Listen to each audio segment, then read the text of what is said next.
Hello बच्चों। आज मेरे दिमाग में एक क्वेश्चन है। अगर मैं आपसे पूछूं इस पेन का लेंथ क्या है, तो जनरली आप एक स्केल लेंगे एंड उसको कंपेयर करके आप बता दोगे सर इसका लेंथ इतना सेंटीमीटर है, मीटर है, जो भी है। What this process is known, ये प्रोसेस क्या कहलाती है? आप बोलेंगे सर मेजरमेंट। और मैं आपसे पूछूं व्हाट इज मेजरमेंट, थोड़ा सा लिटिल बिट कंफ्यूजन कि व्हाट इज मेजरमेंट। मेजरमेंट पता तो है करते कैसे हैं, बट होता क्या है शायद नहीं बता पाएंगे। चलिए आपका ये डाउट हम क्लियर करते हैं। मेजरमेंट जो है वो आपको कैसे बोलना है। हमने आपसे कहा कि इस पेन की लेंथ आप नाप के बताइए हमको, मतलब इस पेन की लेंथ मेजर करके आप हमें बताइए। आपने क्या किया, आपने एक स्केल लिया, उस स्केल के साथ आपने इसको रखा एंड उस स्केल पे देखा कि इस लेंथ के बराबर वहां पे कौन सा मार्क है। अकॉर्डिंग टू यूनिट आपने बोल दिया सर 10 सेंटीमीटर। तो मेजरमेंट क्या है? बेसिकली आपने कंपैरिजन किया इस अननोन लेंथ को एक नोन लेंथ के साथ। तो क्या डेफिनेशन होगा ये? बस बिल्कुल जो आपने किया वही डेफिनेशन लिख देना। क्या कर लिखना है? मेजरमेंट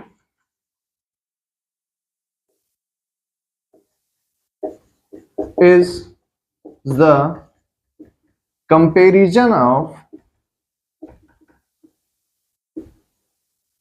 unknown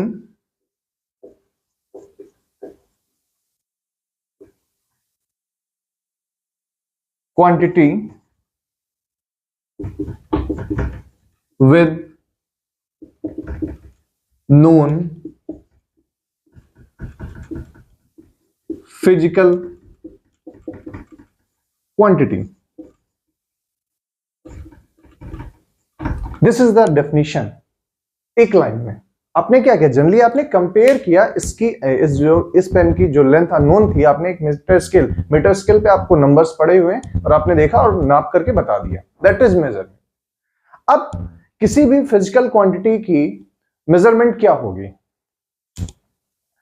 तो measured value of any physical quantity, measured value of physical quantity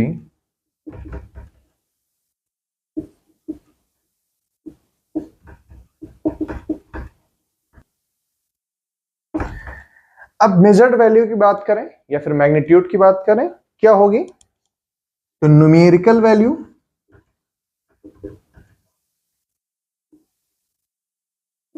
of quantity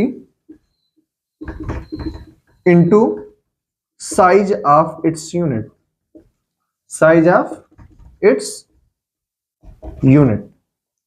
यानी कि बोलेंगे किसी भी फिजिकल क्वांटिटी का मैग्नीट्यूड लेना है, यानी that is quantity Q is equals to numerical value यानी N और साइज ऑफ यूनिट यानी यूनिट के लिए हम U यूज करते हैं। ठीक है, अब जरा समझिए, ये छोटा सा फॉर्मूला है। N क्या है? Numerical value of physical quantity.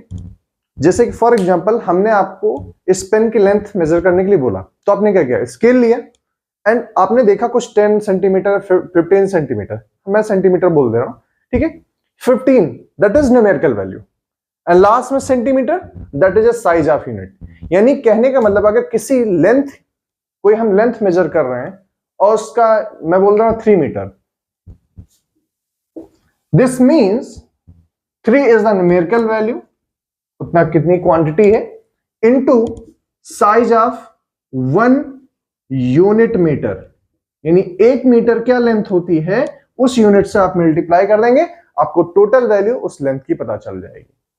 तो अब अगर इसकी क्वांटिटी क्या चेंज हो सकती है? जैसे मान लीजिए उसको कन्वर्जन करना हुआ, तो बिल्कुल नहीं। कन्वर्जन करना हो एक यूनिट से दूसरी यूनिट में, जैसे अभी मैंने सेंटीमीटर लिया और मीटर लिया, इसके बारे में जो फंडामेंटल यूनिट्स हैं, डेराइव्ड यूनिट्स हैं, इनके बारे में बात करेंगे। पहले इसको समझ लेते हैं। अगर एक क्वांटिटी को दूसरी क्वांटिटी में कन्वर्ट करना है, यानी एक सिस्टम से दूसरे सिस्टम में, तो क्या वैल्यूज चेंज होती है? तो क्यों हमेशा कांस्टेंट रहता है? अब सोचिए, पेन है, पेन की लेंथ अगर मैं मीटर में बोलूंगा इसका ये मतलब थोड़ी ना बड़ा हो जाएगा, अगर मिलीमीटर में बोलूंगा तो क्या बड़ा हो जाएगा? नहीं, न्यूमेरिकल वैल्यू चेंज होगी बट ये क्वांटिटी नहीं चेंज होनी है, इसकी लेंथ नहीं चेंज होगी। Q is constant. तो क्या चेंज होगा, न्यूमेरिकल वैल्यू चेंज हो जाएगी। जैसे कि मान लीजिए फॉर एग्जांपल 10 सेंटीमीटर है, तो 10 सेंटीमीटर को mm करेंगे तो 100 mm हो जाएगा। ठीक है, तो कहने का मतलब ये है n1 u1 is equals to n2 u2, यानी Q हमारा कांस्टेंट होगा और इस फार्मूले से हम एक यूनिट से दूसरी यूनिट में कन्वर्ट कर सकते हैं। तो मेजरमेंट से रिलेटेड कुछ चीजें जो आपको पता होनी चाहिए स्टार्टिंग आपके 11th में, वो ये है। ओके।